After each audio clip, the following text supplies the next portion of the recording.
നീ നിന്റെ ഭാഷയൊക്കെ മാറി എന്റെ ട്രാക്കിലായല്ലോ. അല്ലെങ്കിൽ എന്റെ അടുത്ത് 10 മിനിറ്റ് സംസാരിച്ചത് എല്ലാരും എന്റെ ട്രാക്കിലോട്ട് വീഴും. നീ തോന്നിട്ടെടുക്കണേ ഇതാണ് ഓഡിയോ കാസറ്റിന്റെ വള്ളി. ഓടിയ കാസറ്റ് ഓടിയില്ലെങ്കിലോ? നീ എന്റെ കൂടെ നടന്നിട്ട് ഇടയ്ക്ക് ശ്രീവിദ്യയുടെ അടുത്ത് പോയല്ലടാ. അല്ലെങ്കിൽ ഇപ്പൊ ഈ കോമഡി ഇവിടെ പറയേണ്ട ആവശ്യമില്ലല്ലോ. ഇതാണ് ഓഡിയോ കാസറ്റിന്റെ വള്ളി. ഈ ഓഡിയോ കാസറ്റ് ഓടി തീരുമ്പം ഇതിന്റെ വള്ളി ഇങ്ങനെ ഏതെങ്കിലും സൈക്കിളിന്റെ ഹാൻഡിൽ തൂങ്ങിക്കിടക്കും. നീ ഇവിടെ തൂങ്ങി കിടക്കണം. ഞാൻ ഒറ്റ ഇടി അടിച്ചിട്ടൊന്നും എന്റെ പ്ലാനറ്റ് ഇപ്പൊ വീഴുന്നി. അങ്ങനെയല്ല, നമ്മളിങ്ങനെ ഈ ഓഡിയോ കാസറ്റിന്റെ വള്ളി ഇതിലിങ്ങനെ തൂക്കിയിട്ടിട്ട് സൈക്കിൾ ഓട്ടുമ്പം ഇതിൽ ഇങ്ങനെ ഒരു കാറ്റടിക്കും. അപ്പൊ കിളികിളികളാവുന്നൊരു ശബ്ദം വരും. ഓഹ്, നൊസ്റ്റാൾജിയ. അല്ല, ഇതിന്റെ ഉപയോഗം എന്താ? എടാ, ഞങ്ങൾ 90s കിഡ്സ് പാട്ട് കേട്ടത്, സിനിമയുടെ ശബ്ദരേഖ കേട്ടത്, ഡിസ്കോ കളിച്ചത്, എന്തിന് കാമുകിക്ക് പ്രേമലേഖനം റെക്കോർഡ് ചെയ്ത് കൊടുത്തത്. അതും pot Rahman, Michael Jackson, Johnson മാഷ്, പ്രഭുദേവ, അങ്ങനെ എത്ര ആൾക്കാരെന്നറിയാമോടാ ഇതിനകത്തുനിന്ന് ഇറങ്ങി ഞങ്ങളുടെ അടുത്തേക്ക് വന്നത്. പിന്നല്ലാതെ ആ കഥയാണ് നമ്മുടെ VD രാജപ്പൻ ചേട്ടൻ പറയുന്നത്. പിടിച്ചിരുന്നോ?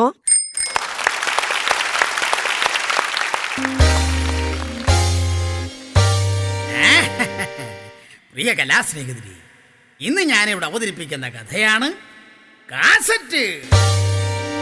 കാസറ്റോ? വെറും കാസറ്റ് അല്ല കേട്ടോ, ഓഡിയോ കാസറ്റ്.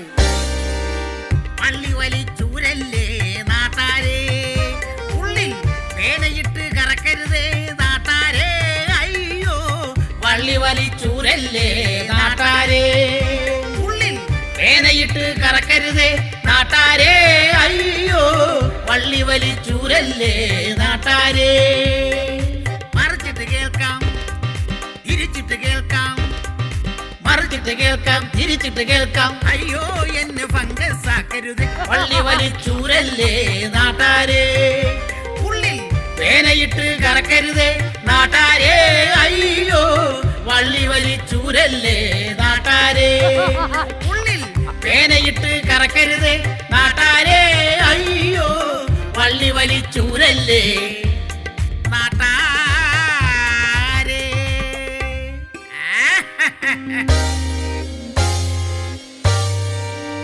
അതെ പ്രിയമുള്ളവരെ, അങ്ങനെ നമ്മുടെ കാസറ്റിന്റെ ജീവിതം, ആ പാവപ്പെട്ടവന്റെ ജീവിതം റീവൈൻഡും ഫോർവേഡും ചെയ്ത് അങ്ങനെ കറങ്ങി നടന്ന കാലം.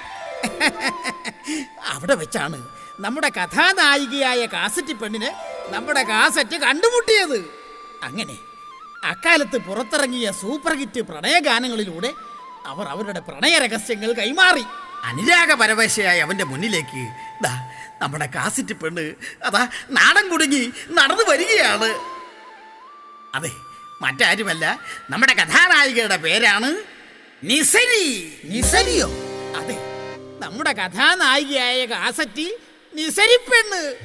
അതെ, നമ്മുടെ കാസറ്റ് നിസരി പെണ്ണിനോട് പറഞ്ഞു, ടേപ്പിലിട്ട് ബട്ടണമർത്തി വള്ളി കുരുങ്ങിയാൽ ഊരിയെടുത്ത് ഓട്ടിച്ചു കേൾക്കും നിന്നെ ഞാൻ, വീണ്ടും ടേപ്പിലിട്ടു കേൾക്കും നിന്നെ ഞാൻ, ടേപ്പിലിട്ട് ബട്ടണമർത്തി വള്ളി കുരുങ്ങിയാൽ ഊരിയെടുത്ത് ഓട്ടിച്ച് കേൾക്കും നിന്നെ ഞാൻ, കാസറ്റ് ടേപ്പിലിട്ട് കേൾക്കും നിന്നെ ഞാൻ, ഉള്ളിൽ കിടന്നു വീണ്ടും വള്ളി കുരുങ്ങിപ്പോയാൽ പുത്തൻ റിബൺ നൽകിയിടും ഞാൻ, എൻ കാസറ്റി പുത്തൻ റിബൺ നൽകിയിടും ഞാൻ, എ സൈഡും മറിച്ചിട്ട് ബി സൈഡും മറിച്ചിട്ട് കാസറ്റ് പ്ലേ ചെയ്തിടും ഞാൻ, എൻ കാസറ്റി ലവ് ഗാനം പ്ലേ ചെയ്തിടും ഞാൻ, ടേപ്പിലിട്ട് ബട്ടണമർത്തി വള്ളി കുരുങ്ങിയാൽ ഊരിയെടുത്ത് ഓട്ടിച്ച് കേൾക്കും നിന്നെ ഞാൻ, എൻ കാസറ്റി ടേപ്പിലിട്ടു കേൾക്കും നിന്നെ ഞാൻ.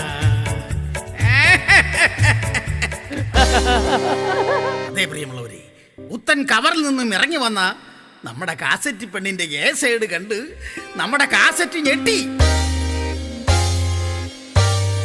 അങ്ങനെ അവൻ നോക്കുമ്പോഴാണ് അവളുടെ ബി സൈഡും കണ്ടത്. ബി സൈഡോ? അതെ, കാസറ്റിയുടെ മറുവശം. ഓ, അങ്ങനെ. കാലങ്ങൾ കടന്നുപോയി. ഒരു ദിവസം ആരോ അവരുടെ പ്രണയം രഹസ്യമായി റെക്കോർഡ് ചെയ്ത് വീട്ടുകാരെ മുഴുവൻ പ്ലേ ചെയ്ത് കേൾപ്പിച്ചു. ആരാണവർ? ആരാണവർ? കാലം കടന്നുപോയി. അക്കൊല്ലത്തെ ഓണം എത്തി. പെണ്ണിന്റെ വീട്ടുകാർ ഓണം എത്തിയെന്ന് അറിയിക്കാൻ ഒരു കാസറ്റ് ഇറക്കി. ആ ആ കാസറ്റിന്റെ പേരാണ് ഓണത്തിനിടയ്ക്ക് പുട്ടുകച്ചവടം. അതെ, ആ കാസറ്റ് ജനങ്ങൾ ഇരുകൈ നീട്ടി സ്വീകരിച്ചപ്പോൾ ചെറുക്കന്റെ വീട്ടുകാരും വെറുതെ ഇരുന്നില്ല. അവര് ഇറക്കി മറ്റൊരു കാസറ്റ്. ആ കാസറ്റിന്റെ പേരാണ് ദേ മാവേലി കൊമ്പത്ത്. ആ ഓണക്കാലങ്ങളിൽ ഇവർ തമ്മിൽ മത്സരമായിരുന്നു, ഒരിഞ്ഞ മത്സരം. അതെ, സമകാലിക വിഷയങ്ങളെ കോർത്തിണക്കി പാരടിയും കോമഡിയും കാട്ടയ്ക്ക് കൂത്തിക്കേറ്റി ഒരൊന്നാം തര മത്സരം.